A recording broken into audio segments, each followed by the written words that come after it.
Hi, I'm Joan Mulloy. I'm a solo sailor. We're here in Swansea today on a Figaro 3, Beneteau Figaro 3.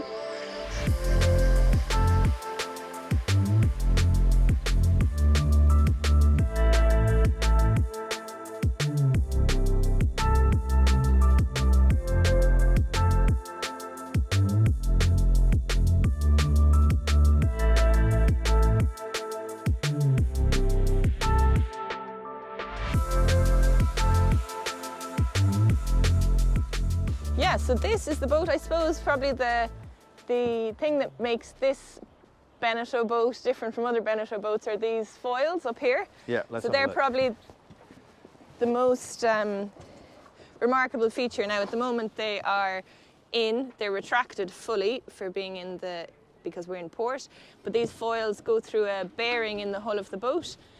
And when they're out, they come about 1.5 meters out the side of the boat, and the foils do three things. They generate righting moment for the boat, they prevent leeway like a daggerboard, and also they create a certain amount of lift to lift the boat up out of the water, reduce the wetted surface area and increase the speed. So the boat back here has the boat up at the bow, we have a bowsprit, which brings the overall length of the boat to about 36 feet. And so we have a couple of downwind sails that we fly off the end of the bowsprit, depending on the conditions. And the boat, because the boats are raced solo, there's a couple of little kind of tweaks that we have around the boat that mean we can operate some of the bow functions from the cockpit. We have some quick release things on the mast, or we have little elastics here, so we can leave things set up here and head back to the cockpit to do the controls. And then as we move further back the boat, we just kind of see the control lines here we have for, like you'd find on lots of racing boats, for the jib, jib sheeting position. The only thing that's different here that you wouldn't see on other boats are the foil lines. So we have the foil retraction and bringing foil in and foil out lines, and we've got the foil rake line as well, which adjusts the angle of the bearing in the boat, which adjusts the angle of the foil.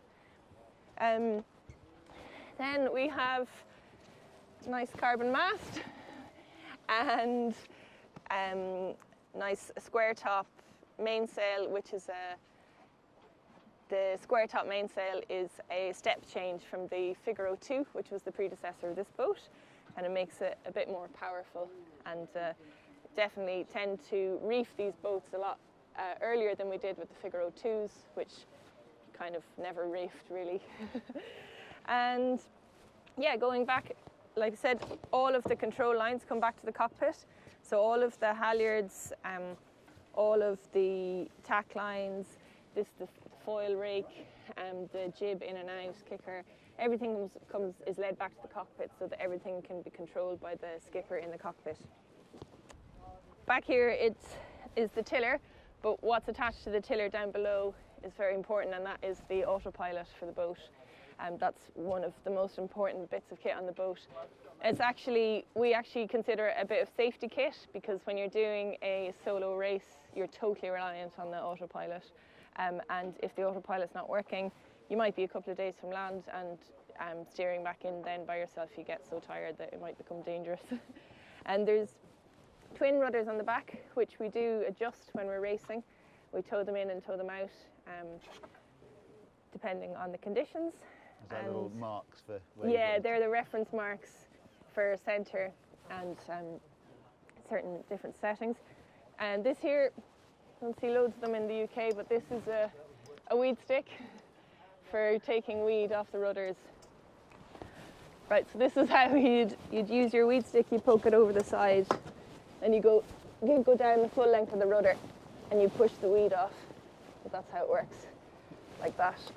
So it's really effective. And if you're sailing along in light air conditions, and it's weedy, you might be doing that every couple of minutes to clear the rudders. Okay. And you have to jump over the side for the keel then? Yeah. You have to. Well, you have some boats have a knotted rope that they use, and lots of people have a little scope that comes down through the through the depth sounder that you can look at the keel to see if you've actually got weed on it. Okay. And then her options are to try with a knotted rope, try and floss the keel is what we call it. Yeah. But with the foils it actually makes it a bit difficult to do that. So if it's very light air and you have a big knot of weed on the keel, the only way is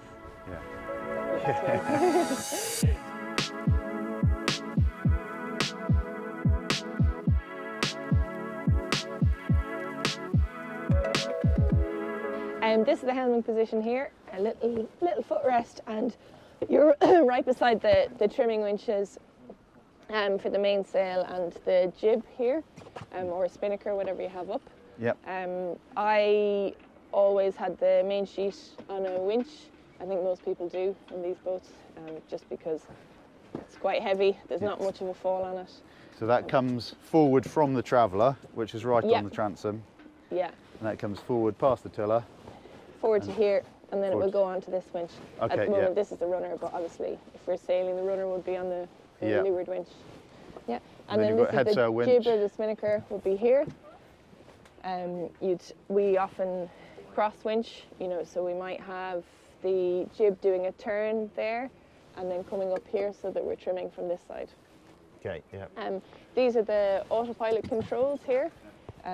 This is the kind of NKE brain system, so that shows various different things. That's the battery voltage. That this is the pilot settings. So at the moment it's on a compass mode. So this gives our magnetic heading, and if I press auto, it'll automatically steer the boat in this direction. Yeah, it's already got hold of the tiller there. Yeah, so it's grabbed the tiller there. And there's a few different modes that we can use. So you can use compass, rudder, or wind mode, and often when we're sailing it depends on the conditions. You would use, if there's enough decent wind, you'll use wind mode. If there's no wind at all, you'll use rudder mode. Just try and keep the boat pointing in the direction you want to go, vaguely, moving forwards. And there's quite a lot of adjustability in terms of response rate and yaw and yes, all that. There's a lot of in terms of the size of the movement that's made to correct the heading of the boat, and then the speed of that movement, and then the speed of the reaction to that change. So in your training, do you spend quite a lot of time getting that dialed in? You do, yeah.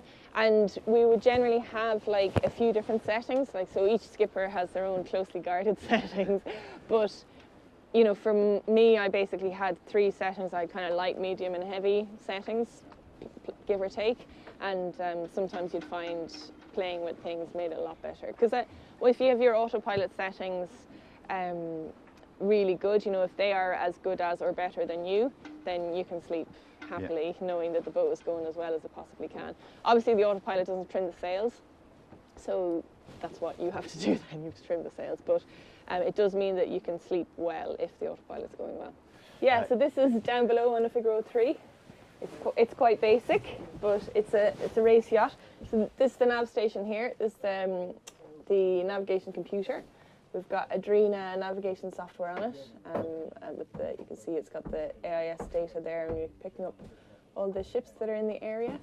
And then here we just have the VHF, the AIS. We've got the main NKE multi-graphic controller. We've got an EPIRB, and this is a sleep alarm. So this is a really loud alarm, which I wonder if we can turn it on. It goes off like that to wake you up. So that's basically an aggressive egg timer. A very aggressive egg timer, yeah, exactly. So that's the main things down here. There's like the voltage control for the battery as well. And here we have the emergency water has to be lashed here. And when we're racing in the Figaro, we lots of the safety equipment on the boat is sealed in with these little lead seals so that we can't move them. So that is in that place, otherwise people would stack them to gain a weight advantage. And behind me you see the pipe cots, which are very rarely used for sleeping. They're used for storage of the gear. So in the Figaro racing, legal to stack your gear, so your spare sails you're not using, and your personal kit and your food and things like that. So that's mainly, that stuff gets stacked here, or in the aft. There's a kind of aft hanging net, or forward, depending on where you think is the best for the trim for the boat. Then if you are trying to sleep, you'd either sleep on top of this stack of stuff, or on the floor here, or in under the pipe cot there on a spinnaker, or just curled up, depending on where the best place for your weight is, based on the point of sail you're on. Yeah. And then if we go a little bit further forward, just in terms of domestic arrangements, food, domestic arrangements, food and heads. There's very salubrious toilets. Lovely. On board, yeah. They're lovely, yeah. This is actually quite a nice thing to sit on when you're going to the loo. Just a little tip if anybody. That's your toilet seat. Yeah, that's your toilet seat. And this is the kitchen here, so very reliable jet boil. There, that just boils water for your rehydrated meals, or heating up your wet meals, or whatever it is, however you've chosen. So up here we've got a couple of unique features. Here's the batteries. This is a retrofitted bilge pump to make sure that it's added safety features for the boat.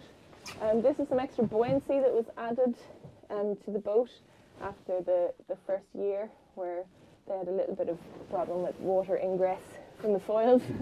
And these foil hatches are the second evolution of hatch for the foils. We found that the first evolution of hatch, which was externally mounted frame with a hatch in it, leaked. So these are the next Beneteau solution to solving that problem. And in up here is the foils. This is where the foils come into the boat. The bearings are the bearings in the hull and there, and that's where the foil lines come through here and go out onto the deck and then come back to the cockpit. The inner bearing moves, so the inner bearing moves forwards and aft, and that's what changes the brake. Right, okay, so that sort of slides backwards and forwards. Exactly. And that does that once the foil's out? Yes, once the foil is fully extended, And the foils are only ever fully extended. Yeah, they're never halfway or a third of the way. They're always fully extended, and we only bring them in when we go into port. Okay, so when you're racing, you just they're put them out all the time. Okay. Yeah, and the only thing you're playing with then is the angle of attack. And do they add significant drag in light winds? What do they do in light winds? They probably do. I suppose the beauty is that it's one design racing, so we all have the same drag. You do work to try and reduce your drag with the angle of attack, but that's all you can do. Having them in, there was lots of debate early on whether you should take it in when it's light, but just everybody keeps them out now because in really light air it's not worth having the extra weight inboard. You have it outboard. Yeah, and how heavy are the foils? The actual foils, I mean, they're not, I can't remember the exact weight of them. I'd say maybe like 20 or 30 kilos. Like you can lift one up by yourself. Yeah. It's just they're just really awkward shape, you know. Like if someone tied it on to a nice handle, and you could probably pick it up fine yourself. But whenever you're putting them in the boat, maybe 35 kilos. It's like takes two people to like maneuver it in well. Yeah. Okay. And can we just have a little look up in the forepeak? Yeah. Just pass that back into the bump.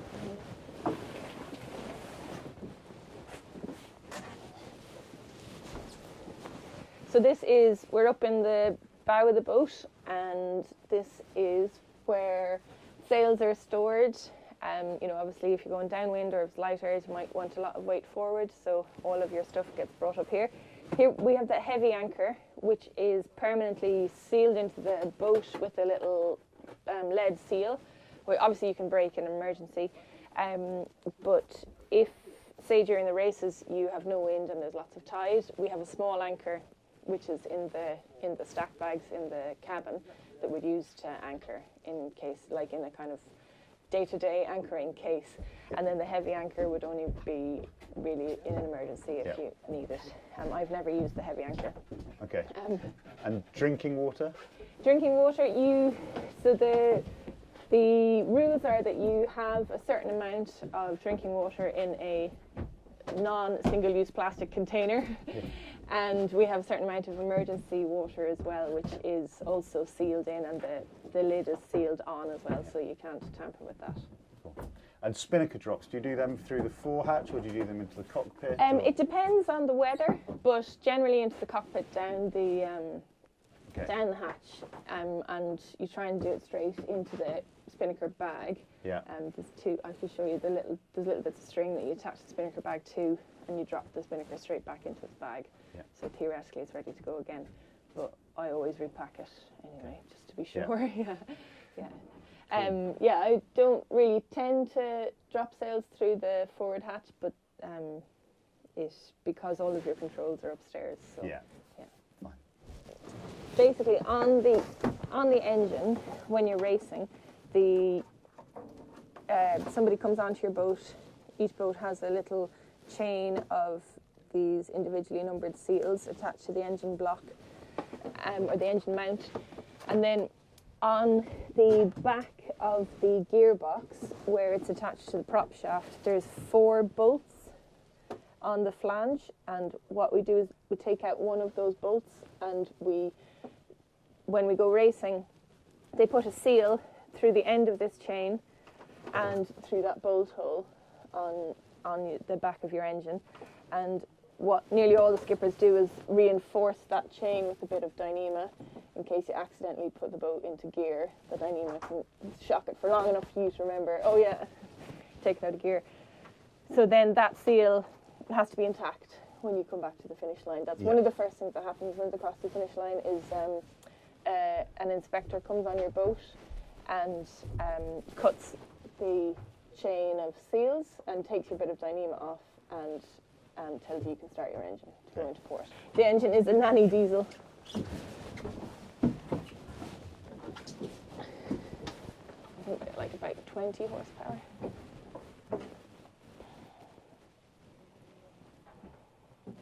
We have a separate engine start battery as well as having 2 domestic batteries. They are linked, so in an emergency you can start the engine off your domestic batteries. Yeah. And do you run the engine for charging your batteries, because that's your main source of charge? Yes, yeah. So that's one of the reasons that they seal the engines, obviously, is to prevent you using them for forward propulsion. But we do charge the batteries quite often, because the autopilot uses quite a lot of power. So probably depending on the conditions, every 8 to 12 hours or so, you might do a bit of a charge.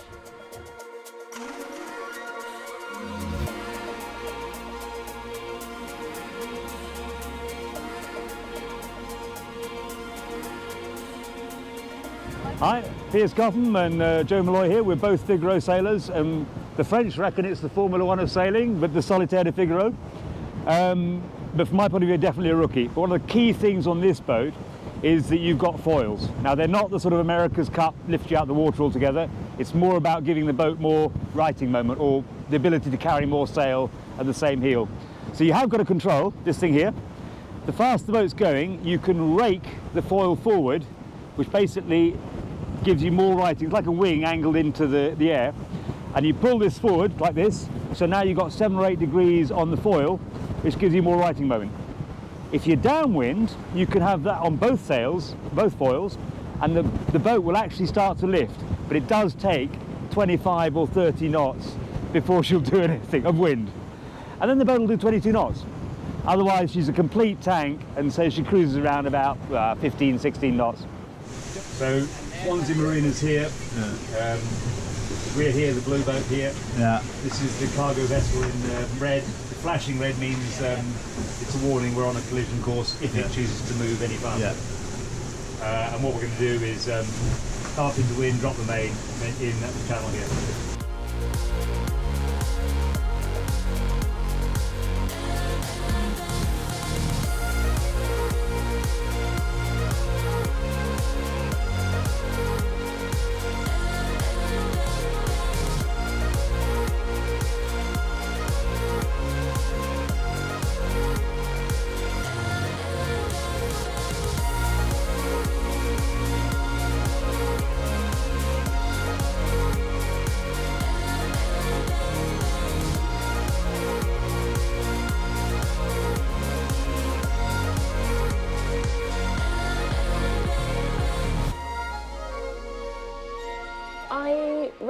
my first race in Figaro was in 2018. I did the Solitaire de Figaro in the old Figaro 2s, and then in 2019 I raced again in the Solitaire de Figaro, but this time in the Beneteau Figaro 3, like this one we're sitting on. And I suppose my big ambition in sailing is to one day do the Vendée Globe round the world race. So it's just building up to that is what I want to do. I recently had 2 children, so my kids are still very young. So I feel a little bit like I'm on maternity leave still from sailing, but it doesn't stop me thinking and planning for the future about what I might want to do next year. You know, ideally next year I'd do 1 solo race, and I would consider competing in the double-handed transatlantic race on Figaro as well. Yeah. But it depends a little bit on our family situation, because my kids are really small and they're only going to be small once, so I really have to, you know, honestly I just have to balance that and see what feels right for us as a family now, which is very different from when I started Figaro sailing. I didn't have any kids, I only had to think about myself, so. Yeah, it's a bit different. It's a new element for me. But I think there are a few people on the circuit, you were saying, like Sam Davies, who've given you some really helpful pointers and shown that it's completely possible, and talked to you about how to do it. Yeah, I'm really lucky to have had loads of advice from really good sailors like Sam or Carolyn Brower or Abby Eller, like really high-performing offshore sailors who have children, who are mothers. You know, and they gave me really good advice about like having a good network and, you know, making sure that it's what you want to do. And for me, you know, that once that like kind of burning desire comes back, you know, I'll know the time is right. And you know, right now, if somebody said, do you want to go do a Figaro race tomorrow, of course I'd go and do it, but it's not that simple. You know, it takes a year of very dedicated preparation in terms of finding a sponsor and building a good campaign and training. So it's not just a case of stepping on and going off and doing your 4-day race and coming home again. You know, that 4-day race is the result of maybe 6 or 7 months away from home. So it's for me at the moment, it's quite a unique balance that I'm trying to find. Yeah. And between Figaro and Vendée, do you go straight from one to the next, or have you got a sort of a roadmap of how to get to the start line of Vendée? What in your head, have you got a year of what year you want to do Vendée? Yeah, I think in my head at the moment it's 2028 is the year I'd like to do the Vendée. I think realistically with my, you know, family situation and we have a family business at home as well that takes some of my energy. So I have to find a campaign, or I have to create a campaign that will fit in that, and that's a bit unique. You know, for me, definitely people like Pip Hare are big inspirations there, because she really carved it her own way in the IMOCA circuit. She didn't just move to Lorient and have a campaign like everybody else. She's done it her own way, and that's what I'm going to have to do as well. You know, I'm going to have a campaign that's Irish, that's based in Ireland. And because that's where my family is, and I'm not going to prepare to be away for them for 4 years. So that it will be unique and it will be different, but I'm confident that if I want to do it enough, then I'll do it. So. Great. Coming onto the boat, so you raced on the Figaro 2s before. Yeah. What's it like stepping onto a Figaro 3, and specifically, how have you found it sailing a boat with foils? I find quite a big difference between the Figaro 2 and the Figaro 3. The Figaro 2 felt like a smaller, it was a smaller, narrower boat, and it felt like it. You know, it felt like a really kind of that you could turn it on a pin and manoeuvre in a small space. You know, I used to like sail into the Marina with sails up all the time and just reverse into the spot in the pontoon. And when I got onto the Figaro 3 for the first time, I really kind of had the impression like I'd stepped onto a class 40. Like, it was a much bigger volume boat, the sails were bigger, there was much more power, there was a good few more gears in terms of sail changes. So it made a big difference. The foils, I suppose, were just part of an overall big learning process, because that first year with the Figaro 3s, everybody was learning from zero. And that was really a really cool time to be in that class as well, because we had, you know, Figaro 2s who people have been sailing the same boat for 10 years and had it absolutely tricked to exactly how they sailed. But now everyone was starting with a clean slate. So I found that was really interesting. And yeah, the foils were part of that process, and I suppose they just quickly become one of the things on your checklist that you do. You know, it's not so much that the boat feels different because it's got foils. Yeah, it did. You had these pokey outy things, but it was just another thing that you had to try and learn how to adjust for maximum speed. You know, no more than changing your rig or changing your rudders or trimming your sails. Like, it was just another thing on your list that you had to go through to try and eke the best performance out of the boat with. In terms of different kinds of sailing, you've obviously done some expedition sailing. Is that something that you enjoyed? Would you want to do more of that? Quite a few of our viewers and readers are cruising sailors. Do you do cruising, or is it sort of big expeditions to Greenland? I haven't done loads of cruising. I mean, that might change now we have small kids, but what I really loved about the expedition sailing, what I did last year was I went on an expedition from Iceland to Greenland, and we sailed from Iceland to Greenland with an all-female crew on an Arctic cruising boat. And I was 4 months pregnant at the time, so for me, I kind of had ruled myself out of the racing season. So somebody came with the idea of going on an expedition, and just kind of as we were planning it, I found out I was pregnant, and I thought, well, you know, I think I can still go. I feel pretty confident that I can still go. And I did go, and it was brilliant because it felt like, obviously I was delighted to be pregnant and having another baby, but I was finding it hard to not be part of the racing season, and that was a lovely project that I could focus on, and it really opened my eyes to the fact that you could do other stuff with sailing. Like, it doesn't have to be just a very single-minded, focused racing campaign where it's just you and the boat, and you know, it's a fight for commercial sponsorship. This had a kind of bigger purpose and included a lot. We were a bigger team, lots of different people, lots of different skills on the boat, and that for me was just a lovely experience of what else sailing can bring to you and what else I could do in sailing that kind of used the skills I had, but also added new ones to it. Yeah. I think you do some work, is it Atlantic Youth Trust, or is it? Yeah, so how do you say that? Throughout my sailing campaigns, I've always partnered with the Atlantic Youth Trust, which are a charity, like kind of ocean and adventure charity in Ireland, which is trying to get an all-Ireland training ship back to help kind of introduce young people to not just sailing, but like the ocean and adventure, and maybe a different path that's not the traditional path of going to school or university, that show people that there's other options for them out there, and that Ireland, you know, has a strong maritime history, and we should be continuing that. Yeah, great. And how did you get into sailing? I learned to sail when I was 8 in Mayo Sailing Club in Westport, where I'm from, on the west coast of Ireland.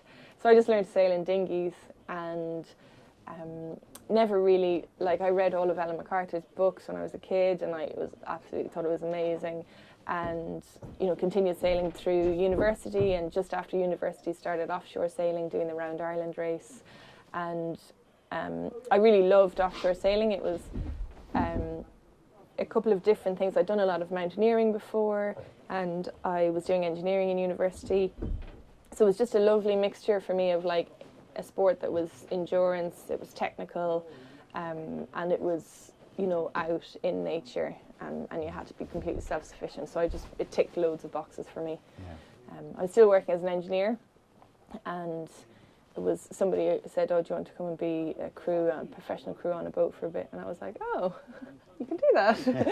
And so that really opened my eyes, and that started that process. And your background in engineering, how do you think that has that been useful? Has it informed your sailing? Has it changed how you sail? I think my background in engineering does help with the sailing, because I think as engineers you get you kind of an inherent confidence in your ability to solve problems, if that makes sense. It's just, you know, if something goes wrong on the boat, whether it's electronic or it's physical or something, I'm like, okay, I have a clear pathway to problem solving. I'll just sit down and try apply that pathway, and I may or may not get to a solution, but you know, I'll get a few steps down it, and you know, I think it helped give me a bit more confidence in my own ability to solve problems, and I suppose to stay calm in situations like that. I also think, like, an engineering mind, you know, like a lot of sailing is numbers. Well, this sailing is numbers, and so yeah, I do like think about numbers. So cool. And what's your next race? My next race, I don't know. Have you got a plan for that? No, yet? I don't really have a plan for that yet. I don't know. The kids are too small. Yeah. Yeah. Sorry, I don't really know. Like, yeah, what's my? I mean, that's the truth. Like, yeah. I can't really dress it much more than that. Yeah. Yeah. Yeah. I don't. Like, my plans for next year are still quite in pencil still, if you get me, because you know, my daughter is just 10 months old and my son is just 2, so they're both very small, and you know, at the moment I feel like I'm really needed at home. So if there's an opportunity for me to easily do something like the transatlantic race next April, where I just step on a boat with another skipper, then I'd definitely think about that. But until then, my priority is really my family, and I know I can already feel the balance is tipping. You know, a few months ago, I definitely wanted to be at home all the time, and now I can start to feel like, oh no, I could go away for a couple of weeks sailing. That would be okay. So I'm just going to give it time, and I know that in a few months I'll be raring to go again. Yeah. Good. Well, whatever the future holds, good luck. Thank you. And yeah, good. Get on well on the race course. Thank you.